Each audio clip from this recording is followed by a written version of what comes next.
So hi everyone, welcome to the Dune Imperium Season 2 statistics. I'll include some tier lists here as well.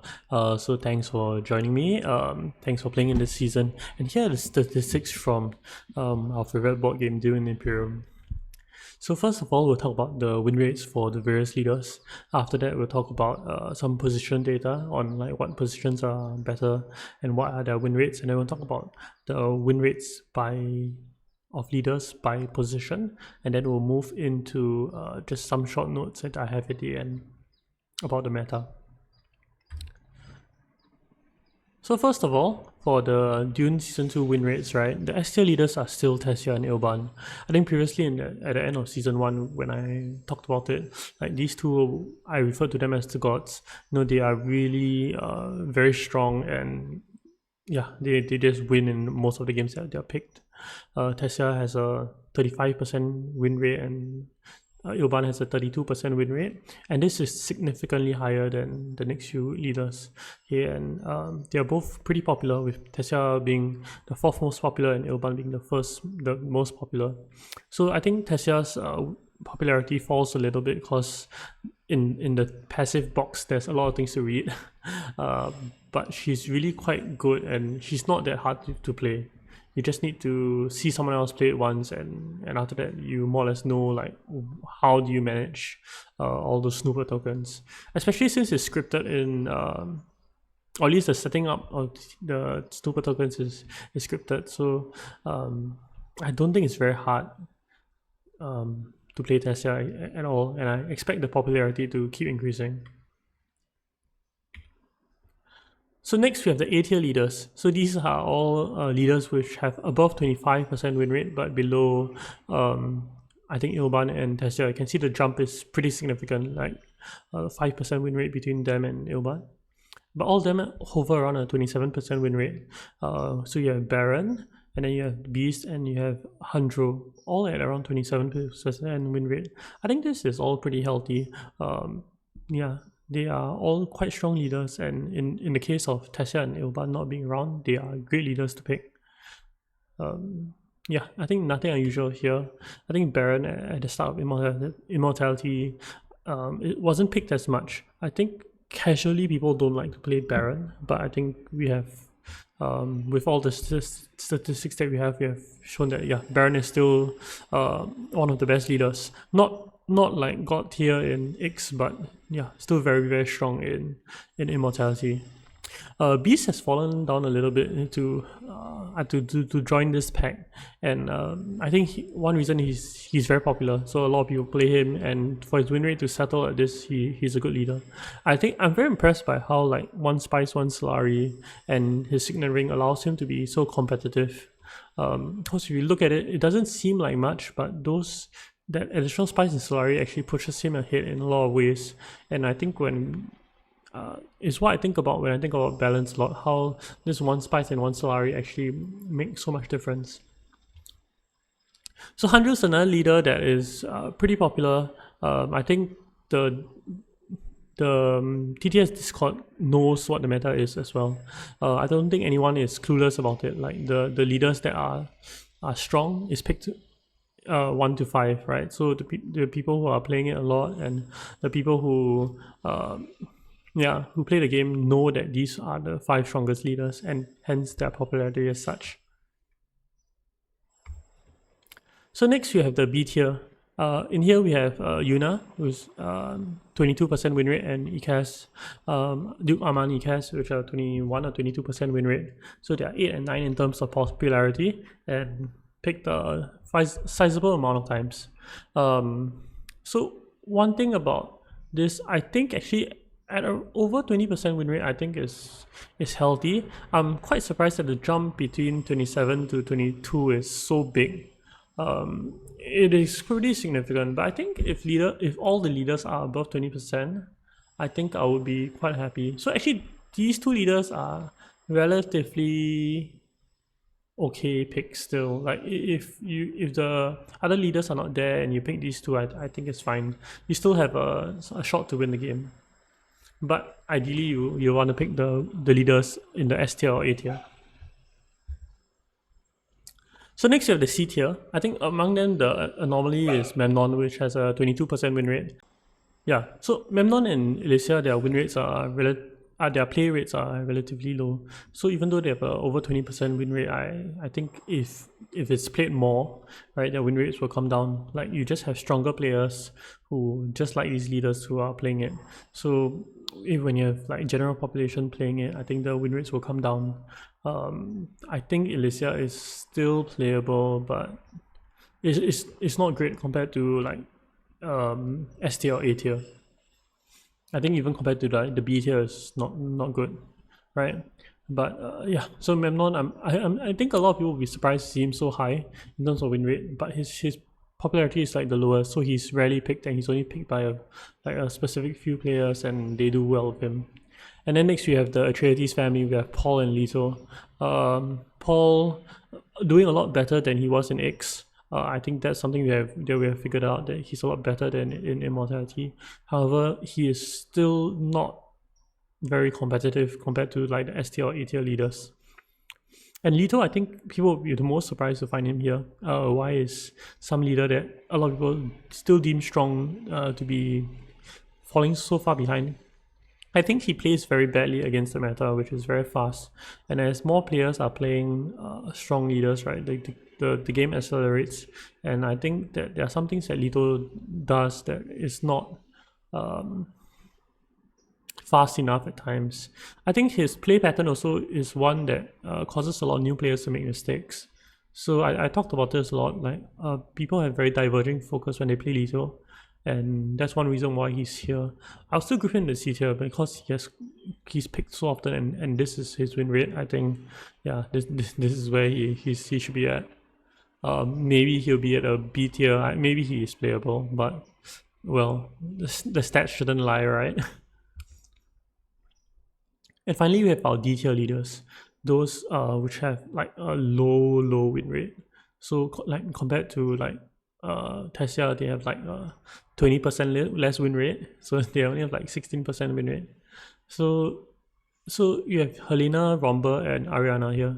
So in terms of popularity, actually Helena is still very popular. It's most popular. It's picked like 61% of the time when it's available, right? By one of the players.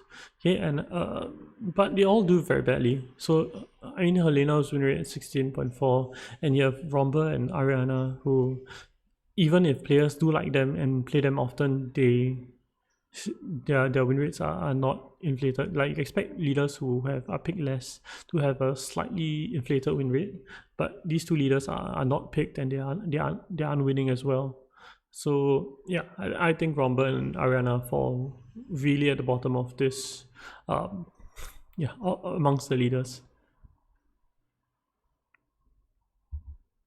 So in terms of position, right, similar to what I think I've talked about previously, is that the win rate for second position is the highest, right? It's at 28.4%. I think it has increased slightly even, and the win rate for fourth has dropped to 23.1%.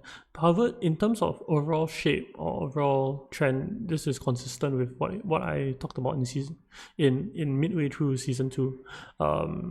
Yeah, that second position is best, fourth position is the worst. But overall, in terms of overall balance, I think it's still pretty okay. I think it's better than what it was in X. But I think there are ways to mitigate this, and ways that the fourth and third position can play or pick leaders that will help them win. So I'm alluding to the next fact, but let's talk about some of the position win rates by leaders. So here you have a lot of data. You have the win rates by leaders, and then after that split into different positions. And so let me just break it down a little bit for you. So first we have Tessia and Ilban. So if you look at Tessia and Ilban, right, what you'll notice is that their win rate at fourth position actually is the lowest amongst them, right? They are playable in fourth position, boasting around a 30% win rate. But if you leave them to second position or third position, their win rate goes up to near 40%, right? For Ilban, 35 and 40 for third and second, and then for Tessia will be 32 and 40 and like 39, almost 40% for 3 and 2. So one thing about Tessia and Ilban is that they are leaders that are very strong innately. So even though you pick them in a bad position, they still do extremely well. And the issue with not picking them in third and fourth, right, is that you give them to someone in second and first. So when you give them to someone in second and first, you are facing against a 40% win rate leader, and that is remarkably high. So so when you see them in fourth position or third position, do pick them up, even if like yeah, it helps the table balance. It helps offset the second position power. Yeah. So in terms of fourth position, right, you can see that it generally trends in the way of from what the S tier to D tier is, right? It is just what, like, it generally trends in that way, with the exception of like Yuna and Memnon and Handro here. Yeah, but I don't think that those are too unexpected, and we'll talk about, I think, some of these specific odd cases down the road. So, but just note the overall trend is still similar to the overall trend, right? In the third position, once again, the overall trend is still the same. I think the anomaly here you'll see here is Memnon. Memnon's at a 29% win rate at position 3. Once again, the sample size for Memnon is obviously lower, but his win rate at position 3 actually is fairly competitive, and we'll talk about this later. But overall, you can see that it's still downward trending, right? So the leaders, strong leaders, no matter what position, are still good. Then after that, you have a second position. Similarly, you see this downtrend. The strong leaders are still strong, the weak leaders still weak. And yeah, first position highlights this perfectly. You see it almost perfectly downtrending. So we'll talk about the leaders in specific. Tessia has a 40% win rate when getting to position 2 and 1. So she has a 35.5% win rate, fourth most popular, picked 72% of the time. So she's a S tier leader, and her win rate profile actually is 2-1 loaded. 2-1 loaded, meaning that in position 2 and position 1, actually she wins a lot more. I think that this probably has to do with interstellar shipping. Later on, we'll talk about another leader who was also 2-1 loaded, so you'll probably be able to find out what's the similarities between the two. I think that because they are interstellar shipping loaded, they want to get at least one hit onto full space. So I think that is why they do very well in these two positions. One thing about Tessia is that even though she is like the highest win rate, she's not the most popular, and that's mainly because of how much passive text there is, and I think that deters new players from trying her. But to be honest, like if you've seen her be played once, you realize that she's not too tough. So next we have Ilban. So Ilban also is S tier, most popular leader, and his win rate profile is actually pretty standard. Maybe performing better at third position than first, but overall still pretty good. So he is the most popular leader, and he has quite a high variance of win rate according to position. However, yeah, his win rate across the board is still so high. So if you see him in fourth and Tessia isn't there, you should probably pick Ilban. So next leader we'll talk about is Baron. So Baron has a 27.3% win rate, and he's the third most popular leader. He's an A tier leader, and similar to Tessia, he is a 2-1 loaded win rate profile. So he does a lot better in positions 2 and positions 1. So I think this is similar to Tessia, that you want to hit full space once, and then you have another way of getting the spacing friendship easily, and because of that, they are so good in positions 1 and 2. Next we have Beast. Beast is second most popular leader, 27.1% win rate. A tier leader, he has a very standard win rate profile. I seriously think that Beast is the best leader for new players to learn. The reason I say that is that he plays very standard, but he gets a lot of advantages. Yeah, just one Spice and one Solari most of the time sets him up very well in the early game to just get things ahead of other people, maybe to get a tag or to get a Sword Master. And because he is so basic, right, I think it teaches players like good fundamentals. So if you are learning to play Dune, I think Beast probably is the best leader to play. So next you have Handro, 27.1% win rate, 5th most popular and picked 68% of the time. Another A tier leader. His win rate profile is standard as well. You know, he wins best in 2nd position, but he has a very high win rate variance. You can see that in 4th position he actually does very, very poorly, and he actually does decently in 1st and 3rd. Yeah, but I think 2nd position is the best position to play Handro. Even though I've been playing him a lot in 1st position, I think that yeah, I mean in 1st position, if he's the only A tier leader, I'll definitely pick him, right? But I think Tessia stats wise show that Tessia is stronger in 1st position if Tessia comes to you. But yeah, I think that the meta should dictate that Tessia should be picked up in 4th and 3rd. But if you do get 100 in like 2nd or 1st, you should be quite happy.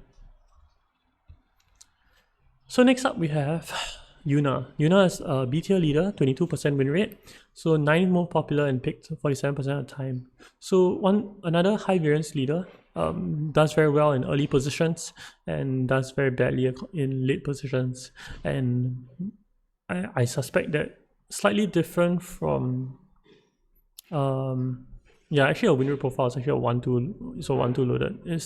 But it's a bit different. It's a bit different from Tessia and Baron, as what she wants to hit is smuggling, right? She needs at least 1 hit or preferably 2 hits on smuggling, and I think that being position 1 and position 2 is best for her because like smuggling is so popular now. I think the meta did move against Yuna. Yuna in season 1 did a lot better.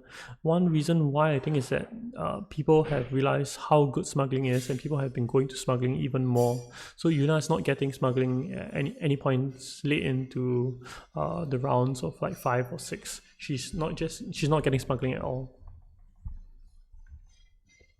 So next you have the next B tier leader, which is Armani Cass. 21.7% win rate and pretty popular also. Eight most popular, pick 55% of the time. Very standard, quite a good leader to play, quite fun leader. I think he's one of the most fun leaders to play. I think he's in a decent spot. Could be better, but yeah, I don't think he's the worst. I think he can still be played and you can still win pretty handily with him. So the next leader we'll talk about is Memnon. Memnon has a 22% win rate and is currently the least popular leader. He's only picked 10% of the time.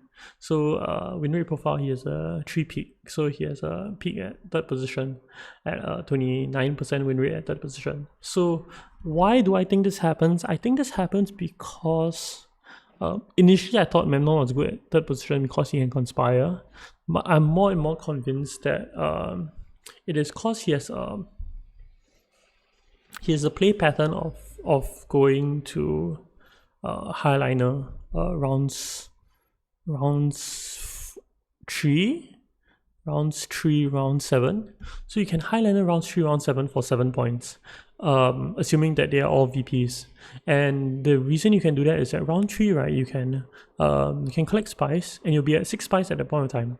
Right, you collect 5 and then you have played your ring at least once, 6 spice, then you go to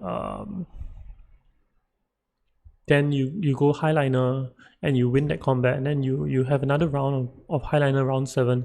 And I think that between those 2 combats, I think it leads Memnon to a good play pattern, and I think this is even better than going to conspire. The more I play and more I think about it, I think the players who do well with him have a very high focus on highliner, and Memnon just enables it through that just 1 extra spice.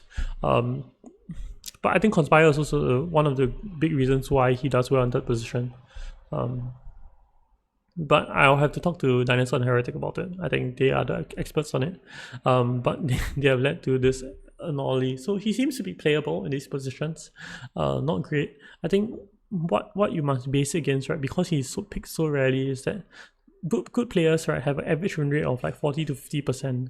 So they yeah, that is what their baseline is. So like So when you compare like a 30% win rate to a 40 or 50% win rate, then maybe it's not as good. But I think overall, like maybe there's something to explore with Memnon in third position. So next up is Elysia Cass. Elysia Cass around 20% win rate and 11th most popular leader. So quite a standard win rate profile for her. I really like playing Elysia. I don't think Elysia is competitive now. Like the other leaders just do too much too fast, and it's very hard to beat. It's very hard to beat them. Yeah, I think if I end up with Elysia in first position, I'll gladly play her. But Elysia is not something that you should be happy to see, like, or happy to play. Yeah, she's just not as strong as the S tier or A tier leaders. So next we have Paul Atreides. Paul Atreides, yeah, so the Atreides family is not doing too well, both in the C tier, with Paul at 19.2% win rate. So 10th most popular, and he has fresh standard win rate profile. So once again, he wins a lot more than he did in X. So at X here, like 11% win rate. So this is a lot better. So I think this, once again, it teaches you the lesson of how important drawing cards is in Immortality. Immortality, when you draw cards, it turns into a point because of the experimentations. And I think that alone, maybe coupled with the atomics, allows him to perform decently. However, he's still nowhere near the A tier or S tier. And next you have Leto, also at 19.1% win rate, and he's the 6th most popular leader. A lot of people like to play him. He seems very strong. Yeah, I think a lot of people misplay him. One thing to note about his win rate profile is that he has standard +4, so almost standard looking, but then his 4th position win rate actually is a little bit higher. I think it might be due to two reasons. One of the reasons might be because people pick him when they don't see Ilban in the game. That might be one of it, or the other reason might be people pick him when they they happen to be able to challenge the other player going to the guild. So what happens in 4th position? You can sometimes luck into interstellar shipping round 2 by various means. You generally need someone else to go to the spacing guild. Then after that, you can go to play your ring, or maybe you win a combat and get a bump. But there are a lot of ways that I think I've seen 4th position get interstellar shipping access and control it most of the game. And I think Leto manages to do it. So I'm not too sure what causes this 4th spike. But also, it's not great. Like if you see Tessia, Ilban, Beast, Baron, like I don't see why you wouldn't pick that instead. So a lot of people think that you should pick Leto to counter the Ilban in the game, but I think as much as you might say that because Leto's win rate is not high as well, like why are you putting yourself through that pain, right? You want to fight the strong player, but you want to give yourself a fighting chance as well. So I don't think Leto's the best way to counter Ilban. Next we have the D tier. So first we have Helena. Helena has a 16.4% win rate and is actually very popular. So 7th most popular leader played, and she has a 1 loaded win rate. So win rate profile. So her win rate in position 1 actually is the highest. Still not insane, but 19% I guess is respectable. I think the issue with her is that rarely you get to her in position 1 because she's still so popular. People like to play her when they see strong cards. However, if you pick her in late positions and even though there are strong cards there, you aren't helping yourself. Or like you might as well just play a strong leader, and even if it goes to position 1, he picks it, like his win rate also isn't very high. So yeah, I don't think Helena is very good in Immortality, and yeah, her popularity would show that this actually has a decent sample size to show that she's not very good. But if you want to pick her, do pick her in position 1. The last two are pretty sad. So we have Romba, who 15.6% win rate. He was very popular, very popular after Lannister did the video with Oski. But I think even Lannister has kind of like given up on Romba in Immortality. It just doesn't do things quick enough, right? A lot of power is loaded into the ring, but you don't really want to play the ring because of experimentations, and yeah, you just need too much Solari to do so many things. So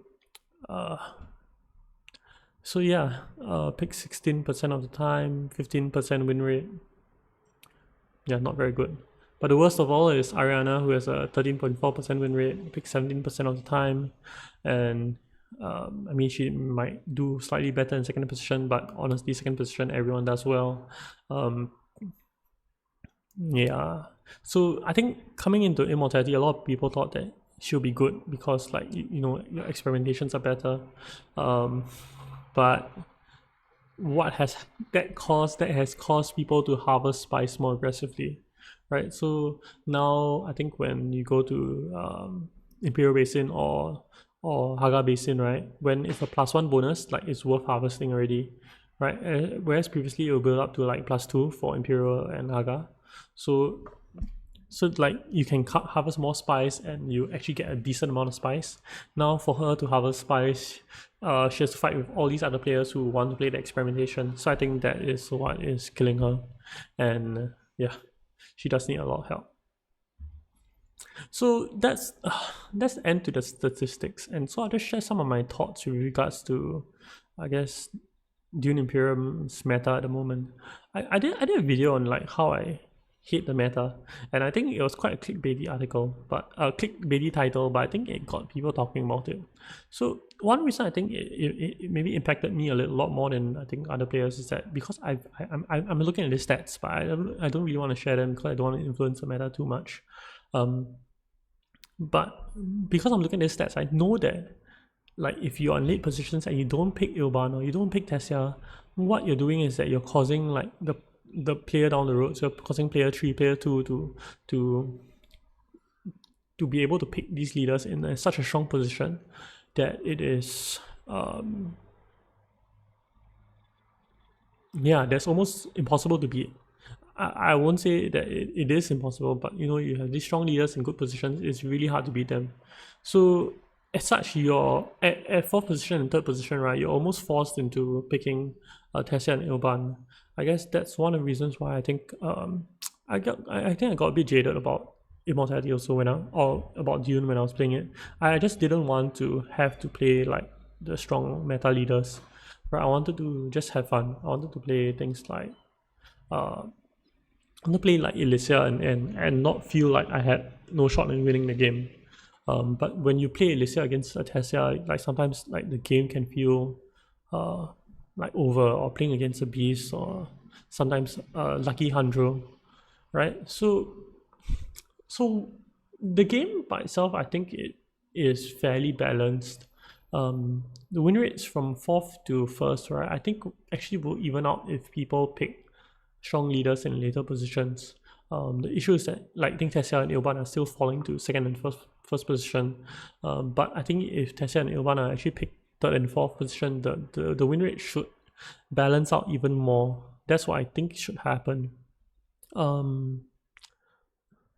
Yeah, but at the same point in time, if that happens, I think the meta is a bit stale, right? Like, then everyone will just has to play these 7 leaders until someone discovers something new. Maybe like Memnon is really very strong at 3rd position, but we need a lot more data points for that.